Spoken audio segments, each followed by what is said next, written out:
Hey, good afternoon. This is Angel with DataCore Technology Solutions, and I wanted to thank you real quick for watching this video. I'm going to warn you, I'm probably going to go off on a rant because stuff like this, when I see it, it really makes me angry. And it makes me angry because last year we saw a client lose about $50,000 due to a business email compromise. And email is one of the top ways that cyber criminals use in order to compromise businesses.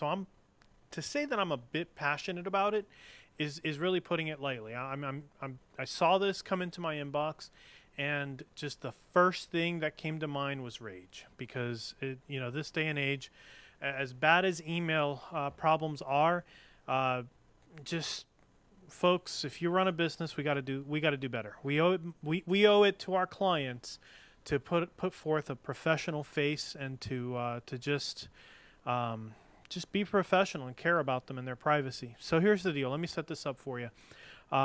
We had just got, we have a water cooler at the office. If you have an office, you have to have a water cooler. You got to have something to talk around, and you got to have something to drink. So our water company, that shall remain nameless, had just come in. They had done their monthly delivery and swap out of our jugs and all that stuff. And I didn't think much of it. It's routine, it's automatic. But I was in Ryan's office, and we were talking about some stuff, and I can't come back to my office, and I checked my email, and I've got an email. Here, I'll show you. It's just awful. Bad email. Here we go. Bad email and transition. Check that out. I'm all fancy. I got graphics. So I got this email. Now I've redacted the stuff in red is the stuff I've redacted that I don't want you to see to protect the guilty, and the stuff in yellow is the stuff I want to call attention to. So the first thing that I want to call attention to is the time. The time stamp is right about the time that the delivery was made or finished. The next thing I want you to see is the domain. The domain is gmail.com. So here we are, a water company that is legitimate. I mean, it's a solid. If I told you the name, you would know. Like, you would know the blank man. Okay, you can figure out which company that is. But anyway, so here's the email. And you see the external there in the subject line. I didn't highlight it because I didn't want to draw too much attention to it, but it's just a quick message that we tag on our company emails to let us know that the email came in from outside. But then, your invoice for today's delivery. Now, had I not known that there was just an invoice or a water delivery, I wouldn't have given it much thought.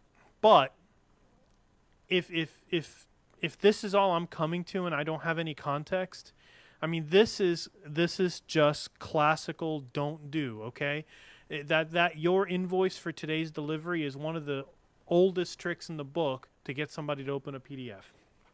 So you can see the PDF there. I highlighted it right, I don't know, here, there. I highlighted the PDF, and so you can see the file name. Again, that file name is just classic. I mean, it's a classic way to get somebody to open that email. But here's the other thing that really ticks me off. What's missing from this email? It's missing a body, okay? And it's missing all the context. Like, they could have gone into great detail and added extra text in there to make me feel like this is a legitimate email. So here's what's wrong with this email. One, okay, and this is the mistake a lot of businesses make. They do this to save money or because they don't know any better.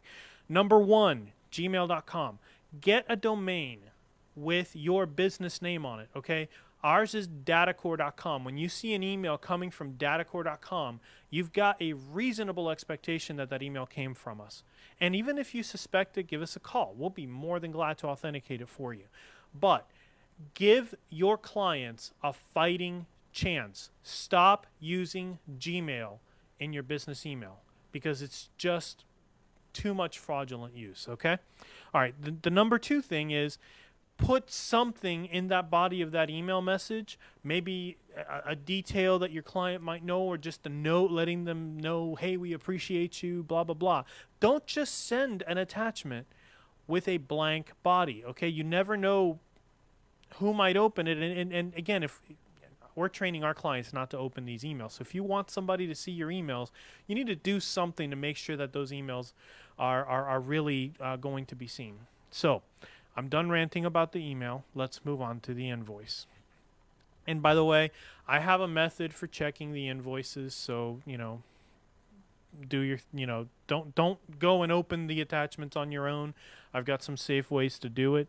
One of my safe ways actually failed. I tried to open it on my iPhone and it wouldn't open on my iPhone. So immediately, I was suspicious. But let's go ahead and look at the invoice. So here's the invoice. There's a bunch of redacted stuff in there. Again, to try and protect the guilty. So what I want to talk about with this email or this invoice, it's a PDF. Most of this info could have been given in the body of the message without harming anybody, and that would have helped to authenticate the email.